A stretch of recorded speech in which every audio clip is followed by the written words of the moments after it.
Hello, everybody. I think we should make a start because we've got very limited time. Okay. Welcome, everyone. Please go on mute if you're not speaking. This is Women Against Rape's launch of its petition, Stop Denying Compensation to Victims of Sexual Assault, and that is hosted on change.org. I'm Lisa Longstaff of Women Against Rape, and I'm going to chair today. I'm going to give you a brief introduction and then open it for speakers. WAR is a multiracial organisation of women survivors, including women asylum seekers fleeing rape, domestic violence and environmental devastation, women with disabilities, sex workers, trans. We work with survivors of all types of sexual and domestic violence who are fighting for our rights. Sadly, Chrissy Amos of WAR and Women of Colour can't co-chair with me today as we had planned because she's unwell, but she will say a few words.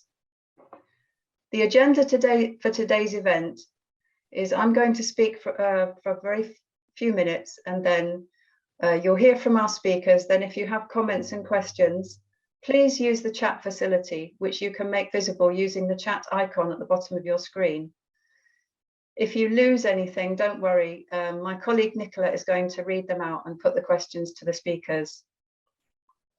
In the 1960s, the Criminal Injuries Compensation Scheme was established by the government to give money to help victims of violent crime recover from their injuries.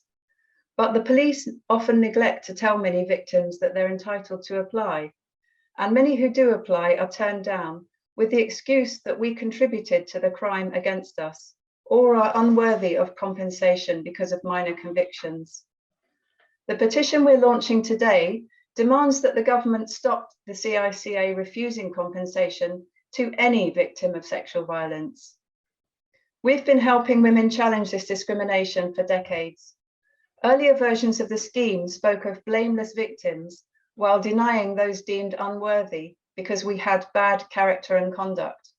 Despite this, we succeeded in winning several cases on appeal. But in 2012, the government made cuts to the scheme and introduced a compulsory refusal to anyone who had a recent unspent conviction. No discretion allowed, so even an appeal couldn't win. This outrageous rule must be abolished, and we will continue to campaign until every victim of sexual assault gets the compensation we deserve. To put this issue in context, in 1991, after a 15-year campaign, we won the criminalisation of rape in marriage. Soon after that, we helped a woman who'd been raped by her husband to win £25,000 compensation after she appealed a £3,000 award. Today, we're facing the practical decriminalisation of rape, as the conviction rate has fallen to below 1% of reported rapes. Not because women aren't coming forward, we are in ever greater numbers, but because the police and CPS are investigating the victim and not the perpetrator. As a result, compensation is often the only recognition officially that women can get of the serious violent crime we suffered. It doesn't protect others from being attacked by the same rapist, but winning some justice through compensation helps heal and can pay for some of the costs of recovery, which can be significant. Earlier in the year, a Freedom of Information by the Metro newspaper found that 895 sexual assault victims had been refused compensation in the 5 years between 2015 and 2020, and a further 331 had their award reduced. We did more FOIs and found that the overwhelming majority of victims who were refused are about 70%, both women and men victims. They had been sexually assaulted as children. The crime of rape is most commonly committed against women, so the sexist standard applied to the treatment of women and girl victims also affects men and boy victims of rape. The compensation rules are designed to catch people out. You get no legal aid. If you can find a good lawyer, you're lucky, but they normally take 25% of your award if you win. Many women lose money through corrupt and incompetent lawyers. Most of the offences used to deny victims of compensation are very minor: public order, drink or drugs, crimes of poverty such as shoplifting, non-payment of a TV licence. And that's true of the women whose cases we've been supporting and who are speaking today, bravely determined to get justice and seeking legal precedents for all of us. Setting legal precedents for all of us. In 2020, the government reviewed its compensation scheme, but not the rule that denies compensation to victims who have an unspent conviction. Kim took this case to court and won a ruling that the government was illegal in excluding the conviction rule from its review. The government has been ordered to review this rule, but is yet to do it. Our petition seeks to put pressure on them to do that and to change the rule now. Please sign and circulate the petition and keep in touch with this campaign, especially when the government launches its review. We need everyone to help spread this around, so get others to sign. Now I'm going to call on my first speaker today, who is Katie. Go ahead, Katie. Hello. I'm going to read a statement out about what happened to me. On Christmas Eve in 2013, I was heading home in a local taxi using the same company me and my family had used for many, many years. And during that journey, I was raped. That very same night, he was still picking up fares while I was being questioned by 2 male police officers. The sexual offence liaison officers were not available that night, and I would have to wait to see them the next day or on Boxing Day, and I was advised not to shower until then. The only evidence that was taken was by my sister, and the 3 hours they interviewed me in my home, way into the early hours of Christmas Day, felt more like they were trying to persuade me that I was the one that had made the mistake. I guess the paperwork was too much for them, as it was Christmas Eve after all. Subsequently, they forgot to take the evidence with them. From that moment on, I was failed by the system in its entirety, just like many others have been. I hate the word victim. I'm a survivor of rape, but by the time I've been dragged through the system that was supposed to help, I felt like a victim. Surprisingly, my case went to court. I think they were trying to make up the numbers. The press had been reporting the number of rape cases going to court was incredibly low. The judge was furious as my case had no evidence. The police had done nothing from the very beginning and had pushed my file to 6 different detectives who had clearly put it on their not to do list. The judge then ordered an investigation into the police and why a case that was set to fail ever got so far as court. The taxi driver walked away free of conviction due to lack of evidence. The results of the investigation into my case conceded the many, many failings. The police offered their feedback saying, sorry, lessons will be learned. 7 months after my attack, I was driving home. I had not eaten all day and I'd had 1 glass of wine to toast my friend's birthday. I was stopped by a traffic officer who was doing random stop and searches, and my 1 glass of wine had put me just, and I mean just over the limit. So much so, this was reflected by my punishment of a £200 fine and a 9-month ban, which was the most lenient that the judge could offer me. It was at this time that my mum found Women Against Rape. I had support from my loved ones, but yet again, the system was failing and I was feeling more and more helpless and hopeless. Mum called Women Against Rape, and right there and then I began to feel human again. Someone had listened and they understood, and they had so many resources to help me and others like me. Women Against Rape was a lifesaver for me at that moment and informed us of the compensation available, which the police hadn't done. I would rather have seen justice done and to not have had my character questioned and pulled over the coals in a court case in which the outcome was determined before I'd set foot in the building. But this really felt like the first real acknowledgement from the authorities that they believed that I was raped. But it was confusing. There was enough evidence to compensate me, but not enough evidence to charge him. Still, it gave me hope, but then that was quickly taken back from me when they punished me again for my drink driving offence by giving me a penalty fine on my compensation. The Criminal Injuries Compensation Service has an interesting website. Once you've selected which violent crime you've been subjected to, you can then click which level of suffering you felt. So you can choose minor, moderate, or severe. Reading through the website, I find it insensitive and crass. The wording is poor, and you really have to check to make sure you're not on a claim your PPI site. Once again, the process was long and laborious. I was a survivor, and I could battle an incredibly unfair group of bodies which, on the face of it, were there to help me, but in one way or another caused so much more pain. Women Against Rape helped me appeal, and the 30% penalty was reduced to 10%, which was brilliant. Having these amazing people on my side gave me strength, and they continue to fight the many injustices so many of us suffer, backing us up and informing us of our rights and how to win.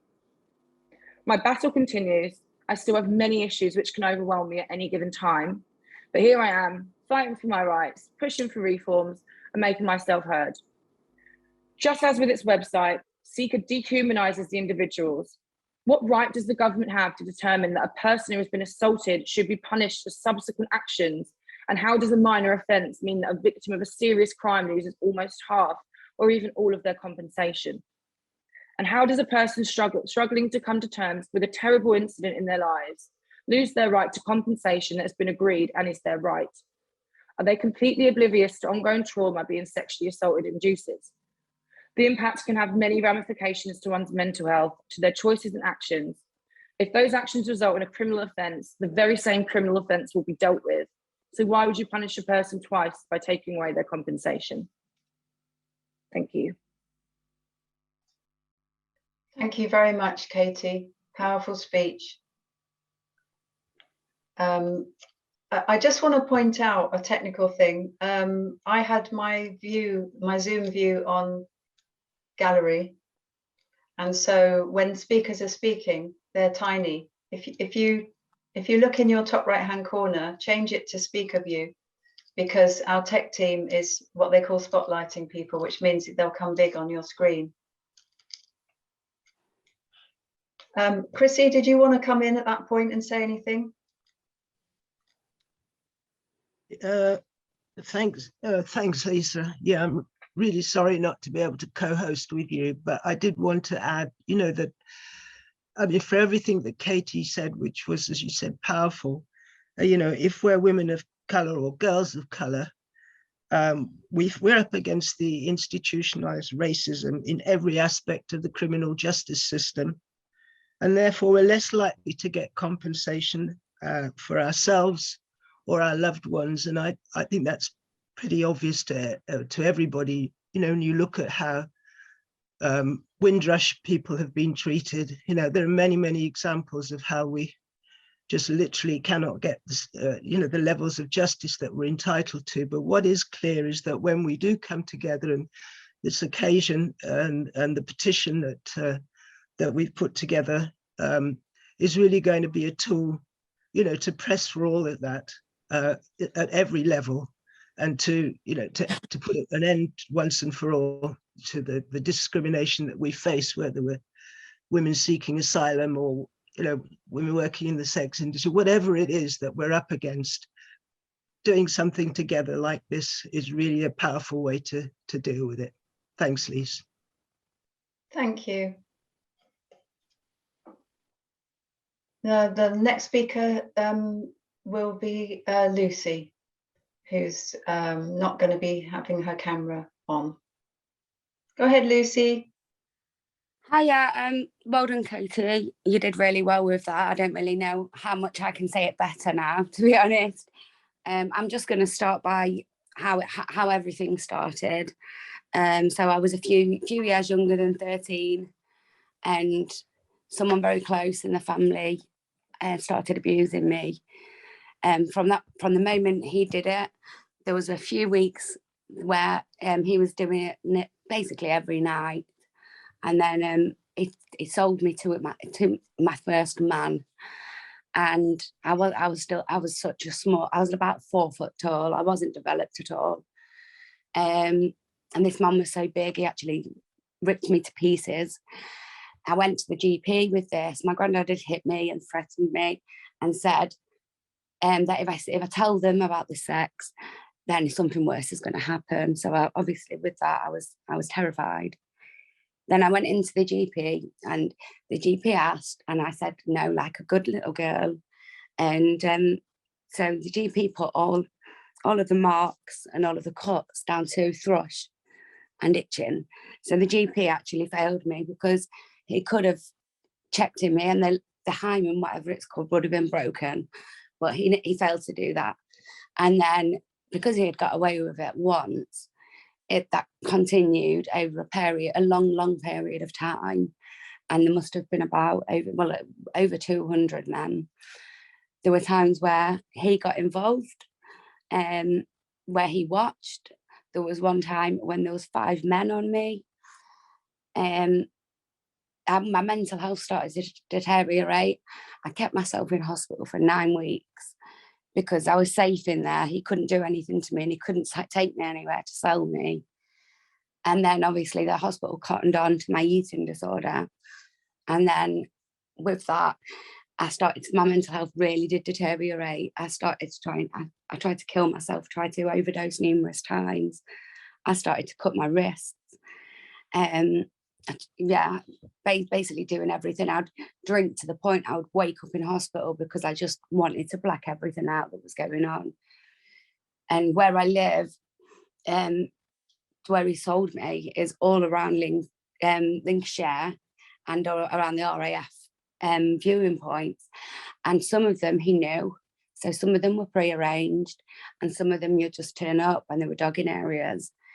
And he'd tap on the car and then he would get them to come over to me, picking me up from school in my school uniform and they would kiss down the side of my face just to see if I was good enough.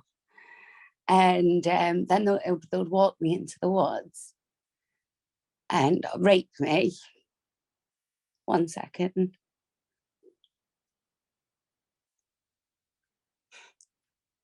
Yeah, sorry. Yeah, over and over again. And I was too scared to come out with it. He got arrested when I was away on holiday. He got arrested for 2 of the girls, and I didn't know it at this point. But he tried to kill himself, but I don't think he was going to kill himself. I think it was in order to keep me quiet. And so I never come out with it for another 2 years. And then when I did come out with it, I had to wait a week in hiding before the police actually managed to arrest him and before they could even do my video statement. Don't get me wrong, my officers were brilliant. But now I had to wait a week to get my video statement done. And obviously we've been historical, like I would say, a month beforehand. They couldn't do any DNA. I went to Spring Lodge to see the Emerald team and they were brilliant. Like they were really, really helpful with me. And Lucy, can I just suggest that you move to the court outcome and the compensation, because you're going into a lot of detail. Right, okay. I'm worried that you're going to run out of time. Right, that's fine. Well, it took 8 months for him to be charged, and then another 2.5 years to get another 1.5 years to get to court. He got sentenced. It was 47 years in total to run concurrent or consecutive, to serve 22. And then I went for compensation, and they rejected me on the grounds that I had an unspent conviction, and there was only 5 days before it was spent. And I appealed it. I went to the tribunal, and I just completely outright got rejected. That's awful. That's such an awful story. Do you want to add anything else? I'm sorry, I didn't mean to cut you off. No, it's okay. Don't run out of time, and I could hear you getting upset. So yeah, no, it's fine. Just that what I do think is absolutely ridiculous with the justice system is they'll outright deny us compensation for an unspent conviction, but yet when someone gets beat up or something in prison, they're entitled to it. What's the difference? They're in prison.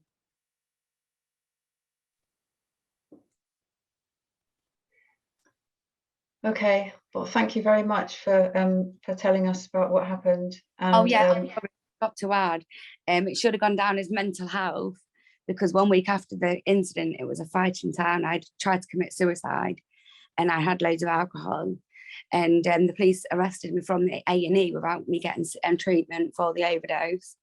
And then 1 week after, I was sectioned, and then whilst I was in there, I tried to hang myself, but yet they still charged me criminally. So outrageous. It's ridiculous. All right, thank you. Thank you very much. Okay. Now going to call on Carrie to read a contribution from Tony. Okay, can you hear me? Yeah. Can you hear me? Okay, right. This is Tony's story.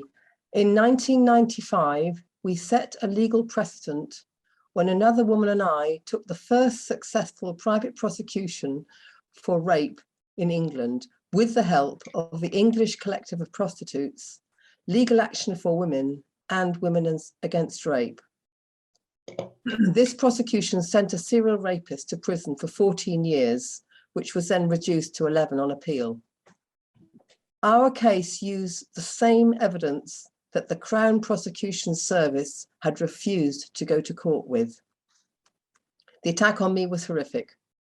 Over 3 hours, he held me against my will, tied me up and threatened me with a knife if I didn't go along with his sexual demands. I focused on stopping him killing me. The attack on the other woman was strikingly similar. It took us 3 years to get the case to court, and there's no way we could have done it without these organisations. After his conviction, we appealed the refusal of compensation and went to a hearing with Lisa from Women Against Rape. We came out of it with £5,000 each. The board imposed a penalty on us and reduced our compensation by a third because they said that our job meant we had bad moral character. It's not illegal to work as a prostitute. Neither of us had a criminal record. They didn't comment on our being mothers, married for years, struggling to provide for our families, one of us becoming a widow partly as a result of the stress following the attack, or one of us being a qualified teacher. They didn't consider the strength of character needed to bring a private prosecution. We claimed compensation because it was our right, but in court, we'd been accused of taking the private prosecution in order to get compensation. As Women Against Rape told the Criminal Injuries Compensation Association appeal panel, in bringing the rapist to court, we had performed a public service. A serial attacker with a previous conviction for attempted kidnap was then not free to rape again. Yet the CICA was placing us, the victims, in the same pigeonhole as the rapist. These people on the appeals panel, how did they get that job? It's discrimination. We would judge our profession throughout the whole system, by the police, the courts, by the solicitor and barristers, by the compensation board. You've managed to survive rape, but then they take away your right to go to court, your right to compensation. At the appeal, we had to sit in front of 3 men and justify ourselves, which is outrageous. When the compensation, what the compensation board actually said to us is that rape's not as bad for you if you're a prostitute working for a living. And that was the attitude we had all the way through the court. But to have it compounded, have your rights to compensation as a victim completely taken away from you is unbearable. You're not a real person, you're a second-class citizen. You're not a true victim because of your job. And it seems to be still going on today. It's outrageous that now we're all supposed to be equal. We're still being discriminated against for doing something that we do to survive. It's 30 years tomorrow, the 16th of December, since I was attacked. It's now the 21st century, but nothing's changed. The attitudes of the police and whoever is that they make grand announcements about how everybody's working together, like they're accepting everybody, but they're not. There's still those prejudiced undercurrents against people going out and trying to survive to look after their family. These lawyers are charging £300 an hour to defend rapists, and they call us immoral.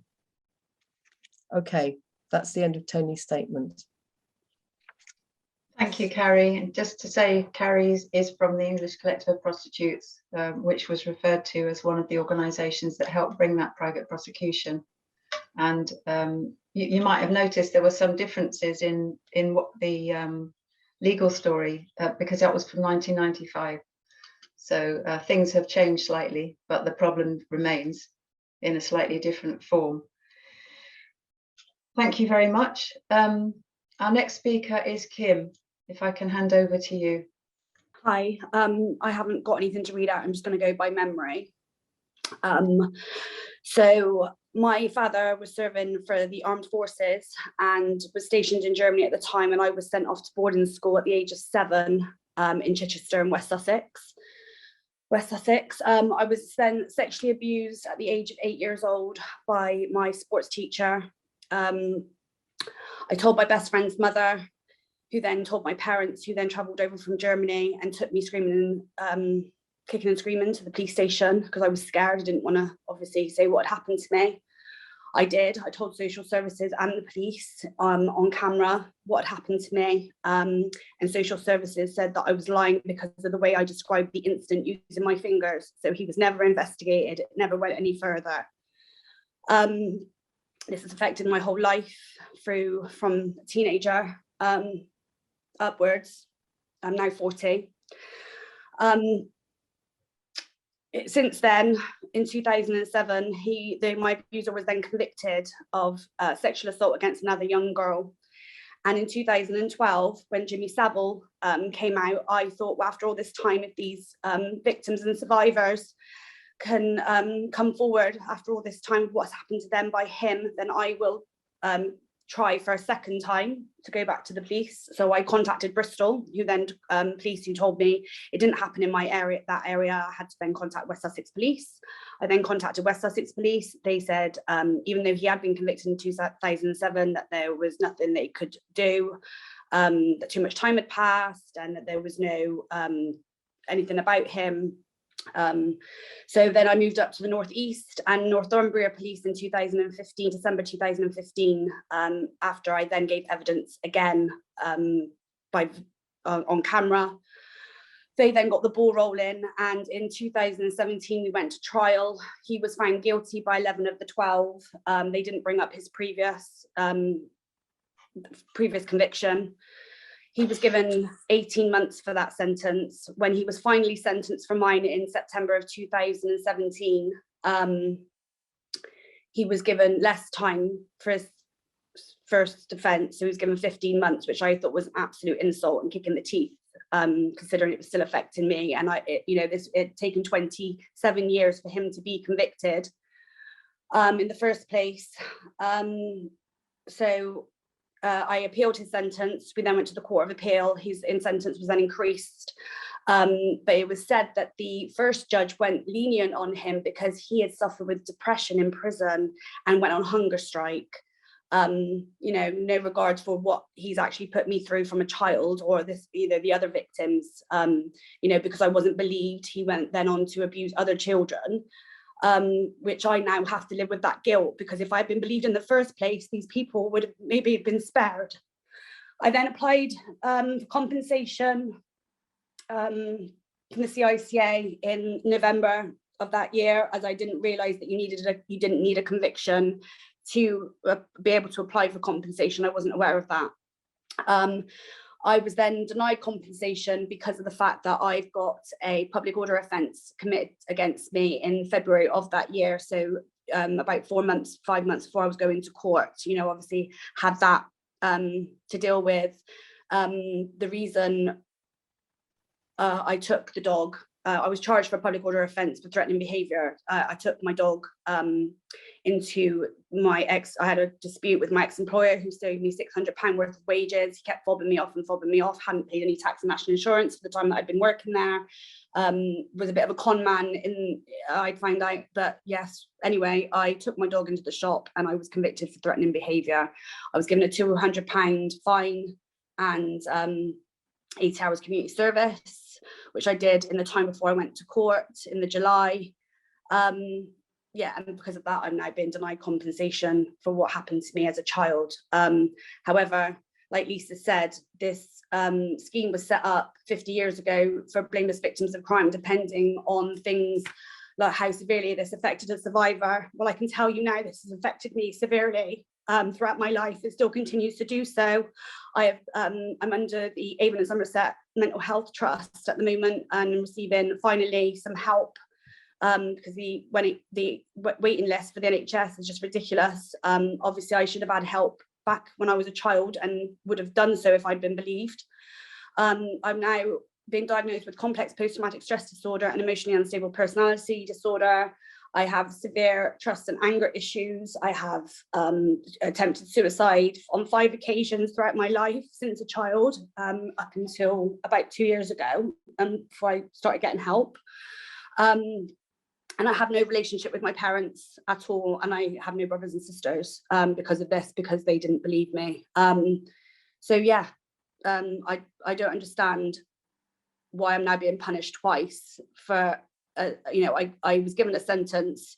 I've done my time, done my offence, paid the fine, and I don't understand why now I'm being not awarded compensation when I was a blameless victim. I was an 8-year-old child, and I was been later, there's no doubt that I've been failed by the system, not only as a child that's there to protect me, but also as an adult by the justice system and now the CICA. And, it took 27 years to get him convicted. And social services in this time still obviously haven't, and police haven't learned a goddamn thing, to be fair, because otherwise we'd still have little Arthur here with us today, and Star Hobson, 2 other young children that have been failed by the system. How many more children have to be failed and now suffer in later life as adults? Thank you. Thank you so much, Kim. That was really powerful. Did you want to say anything about the court case you've been doing with Debolina? Yeah, so if it wasn't Women Against Rape, yourself, Lisa, getting me in touch with Debolina Dasgupta she worked at Liberty then, she now works for the Central Women's Justice. She took on my case pro bono because she felt that, I have been discriminated against and it's gone a bit against my basic legal human rights. So the government said that they were going to, they promised that they would consult so that victims and survivors could have their say of how this rule has affected them. And they decided to do it internally and not change the rules, conveniently. However, Boris Johnson would like to say that £16 million has been spaffed up the wall, for investigation into historic child sexual abuse. Well, if the services that are provided did their job properly, then it wouldn't be money spaffed now, would it? And that could go towards us who have suffered the hands of, us actual victims. I basically won in the High Court against them, so they've now been ordered to publicly consult on this matter, and I hope they do so quickly and with some compassion and integrity, because at the moment they've not shown me anything, any of that for anyone. Thank you. Absolutely right. We feel that anger, we share your anger, and we really want to get something done about this. I just also like to say to all the people that spoke today, you're so brave for speaking out, and I wish you all the best. I hope we get what we deserve. Keep fighting. That's right. I want to just say very quickly that listening to what you were describing, Lucy, about what happened to you really reminds me of the thousands of girls all over the country, very famously in Rotherham, but in many other towns and cities, who suffered very similar crimes, repeated crimes by adult men, and none of the authorities who let that happen have faced any consequences of any import. There's been no prosecutions. It's hardly any people have even lost their jobs, which is absolutely outrageous. It really is. And obviously a lot of them were in care homes, and didn't have any parent, any mum particularly, to protect them.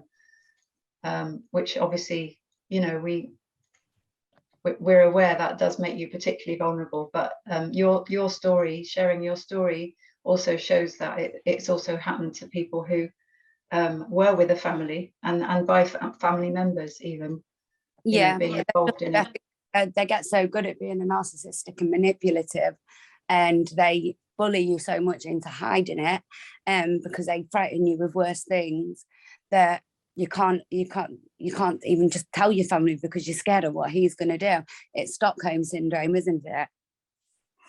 Yeah, and you've done fantastically well to get this far, I must say. I mean, it's really a testament to your strong character that you can talk about this and you know, fight. And we hope that doing it with other women, it, you know, gives you a bit of strength to keep on fighting until you get what you deserve, really. We can all get that at some stage. It's just all trying to remind ourselves that we're not in that place anymore, even though it's like really hard for me because I get flashbacks when I talk about it. Yeah. But it's just reminding yourself that you're not in that place anymore and you are safe now. Yeah, that's right. And you've got loving people around you. That's important. Yeah, it really is.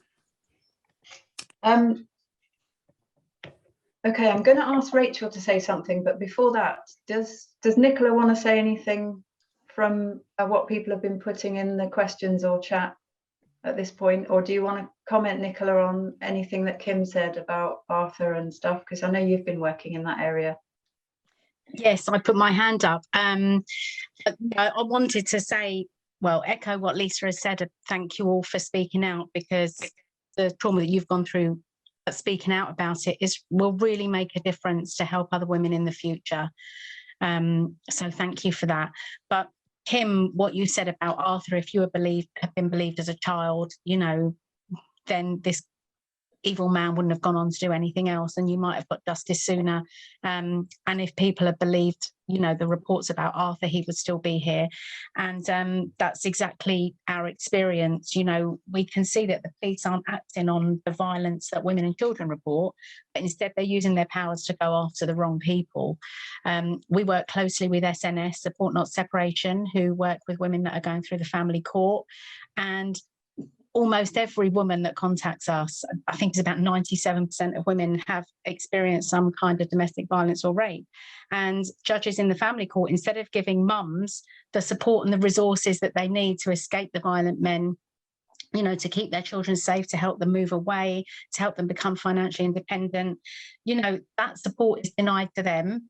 And instead, they give our children to the men that are abusing us because we're seen as emotionally unstable or we're accused of parental alienation. And, you know, the thing is, when we fight together, we're stronger. You know, we have great self-help meetings and we all come together and we all work out what we can do to, you know, support each other. And that's exactly what you're doing here. You're giving so much support to other people that are going to, you know, be going through the same thing. And it's going to help them win justice, the justice that you deserve and you didn't get, all of you. So thank you. I can say a few things about the chat now if you want. Lisa, or do you want me to wait until a little bit later? I think come back in a few minutes. Let me take Rachel first. But are there any questions to people yet? Or if not, I'd encourage people to put no, any there in are comments. Yeah, okay, there are comments. All right, well, come back to you in a few minutes. So can I invite Rachel, who's from San Francisco, to say a few words about what you won there? Because I think that will encourage us all. Yeah, definitely. Hello, everybody. I'm calling from California. I'm with the US Prostitutes Collective. And we face similar discriminations in the California Victim Compensation Program, where we've actually found out that sex workers, there was a specific regulation in the program that denied sex workers the right to compensation. And we decided, you know, this is totally unjust. We've got to do something about it. So we initiated a campaign and started campaigning to get the regulation removed from the program. In the course of campaigning, we also found out that formerly incarcerated people, you know, women coming out of prison on probation or parole, were also denied compensation. And so we joined with formerly incarcerated people's organizations to fight those regulations too, to get them removed. And we organized a really strong campaign in California and got widespread support from the public. You know, people didn't think this was right, that women should be and people should be discriminated against in this kind of way. And it took us a year. We went up to the board and, you know, protested and spoke out, and a lot of sex workers came and formerly incarcerated people spoke to them. And we won the removal of the regulation. It was a big victory when they voted to remove it. And it took a lot of organizing, but it was great to win.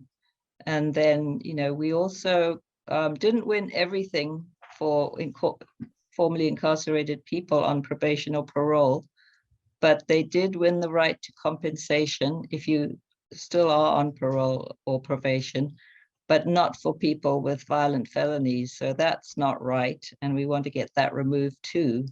But, you know, we feel like we really made some gains and won some important victories, and got the program to make, you know, more, got rid of those discriminations. Fantastic. That's so great and really encouraging, you know, because if you can win it there, we can win it here. We know that the US is one of the most repressive regimes in the world. So that's really inspiring that you've got that. And can I just tell people that we've been campaigning on compensation for quite a few years, but in the recent period, we had a very active campaign with a group nationally of survivors. And one of the things that was won here is that a thing called the same roof rule was done away with. And that was really a very pernicious rule, which stopped people who had been sexually abused in the home before the date of 1979 when they changed the rule.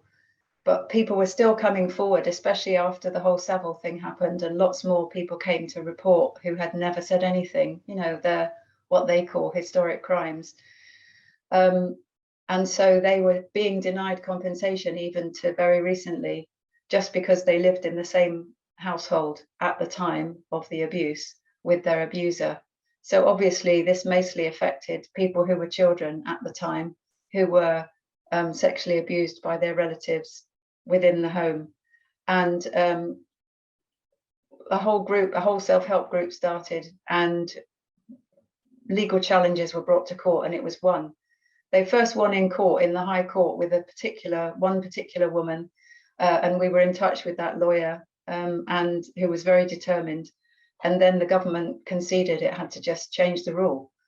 So, you know, we need to do something similar with this rule, and we need just to get as much publicity as we can for people to campaign, to just spread how pernicious and how unjust this is.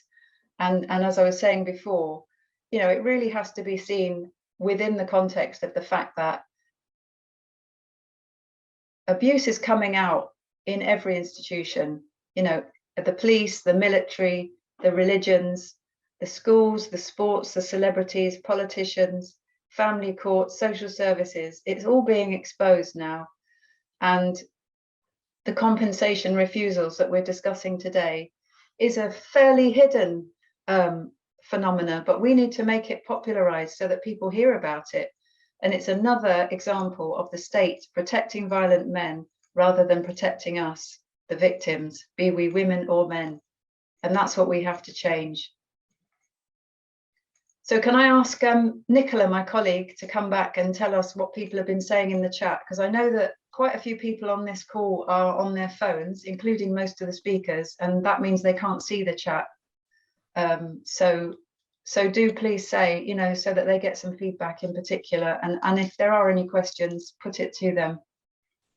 Yes, of course. Well, there are some really useful links for those that can access the chat. There's links to our website, the Refuge from Rape and Destitution blog, highlights a lot of our victories, including the private prosecution that Tony took that Carrie spoke about. Marjorie has put a link to the Westminster debate of 2015, the CPS failures and austerity. There's links to the Support Not Separation blog and the Winvisible blog. Yes. Claire from Winvisible. Sorry, there are also some very great messages of support to you all. you know, saying how grateful everybody is to you for speaking out to make this, you know, better for others.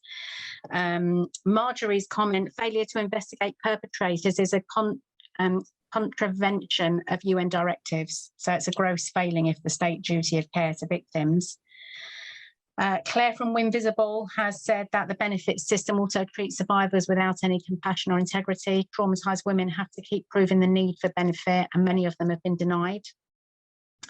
And Marjorie is asking you, Lisa and War, have we got the details of Professor Susan Bewley, who's an obstetrician gynecologist, on board with this campaign? She works with women subjected to sexual abuse and violence. Marjorie has worked with her when she was a midwife at St Thomas's. She'd be a really good person to keep in touch with, to get in touch with and be on board with for this. Good idea. We definitely will. Thank you, Marjorie. Can I butt in there, Nicola, for 1 second? I just want to add that, you know, I mentioned women with disabilities when I spoke at the beginning, because, you know, a lot of the women in our group have disabilities and or have children with disabilities as well.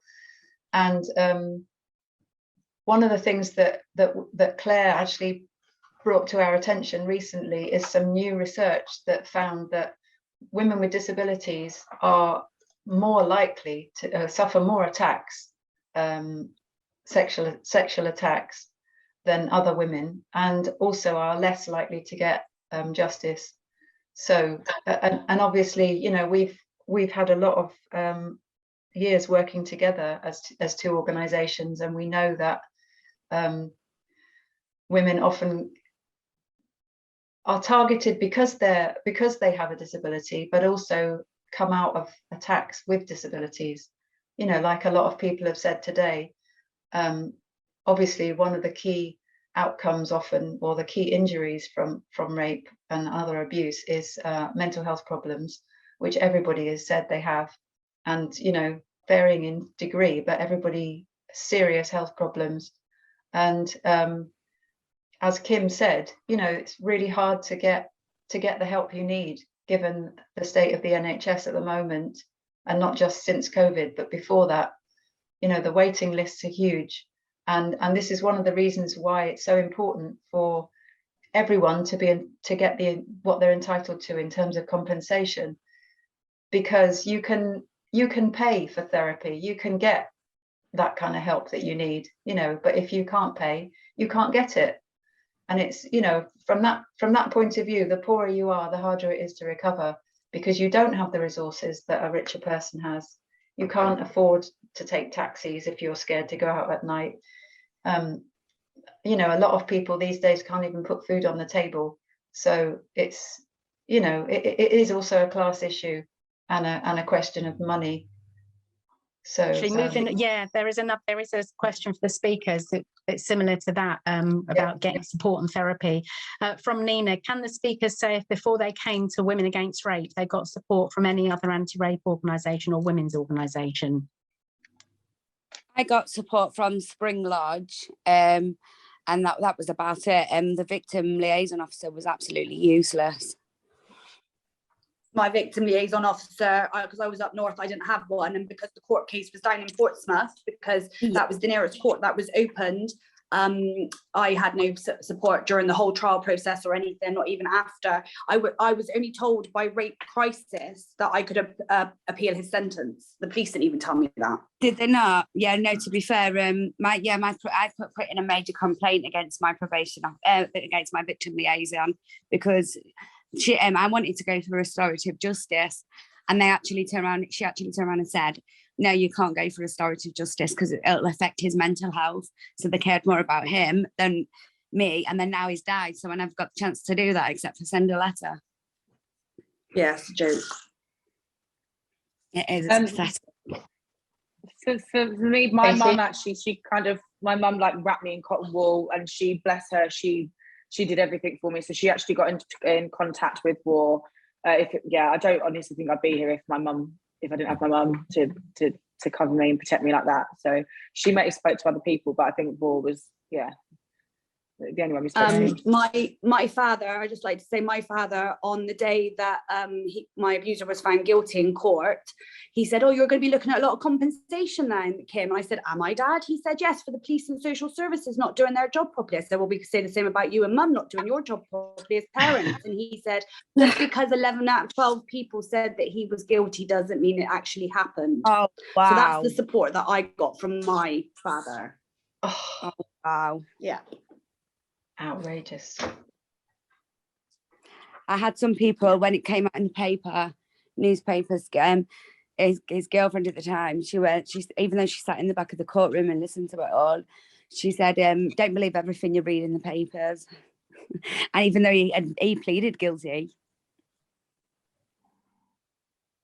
I feel like there's a running theme here, I think, with us all, because when my mum was calling my biological dad, to say that it had happened on Christmas Eve, he just didn't answer the phone. Then eventually she texted him and he replied, "Oh dear," and that was it. Oh dear. God. My family. So there's a common occurrence. Yeah, there is. My parents were really good, but there was some family members that I tracked him into admitting it all on text messages before going to the police, because obviously he drilled it into me that no one believed me. And so yeah, I had some family members that still didn't believe it, even though I had all this text message evidence from him. Wow.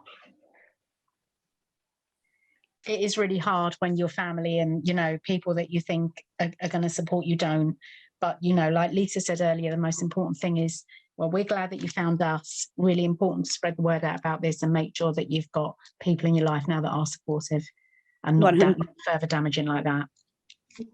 And we also need to get out there as much as possible about the public consultation so that victims and survivors do have their say, finally. Yeah, right. We do need a platform, and I think we've found it. Yeah.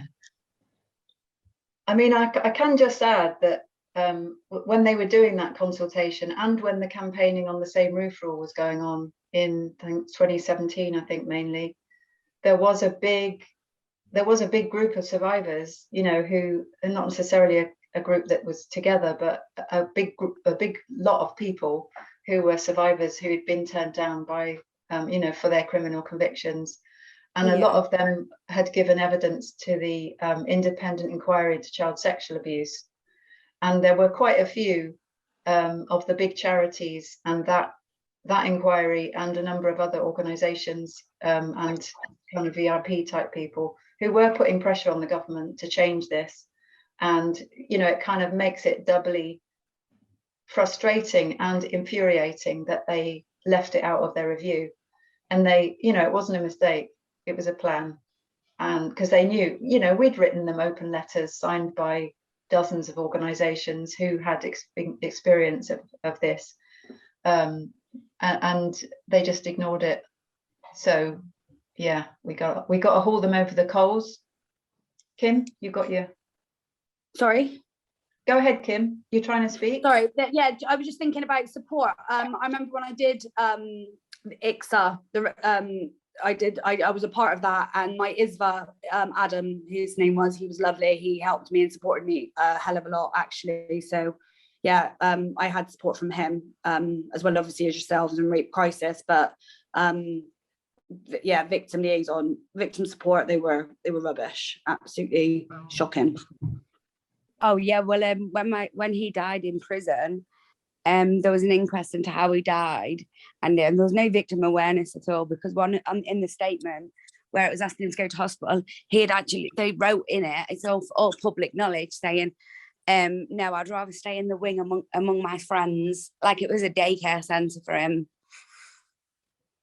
Yeah, see, prison to me, especially for paedophiles, they seem to be protected anyway. And segregated off from other prisoners in there, and they have an easy time. You've got your 3 square meals a day, you've got your TV and your Xbox in there, you can smoke in your cell, you've got a phone in your cell, and and then, you know, we're living with this every day that's happened to us, but yet they can get a lenient sentences imposed on them because they're suffering with depression and they're on hunger strike. Oh, sorry, boo-hoo, my heart bleeds for you. What about us? It's affected us into children, stuff like that. Do you know what I mean? Or you know, rape victims, anyone. It's just appalling, absolutely appalling. With, you know, the victim, the perpetrator's the victim. No, I don't think so.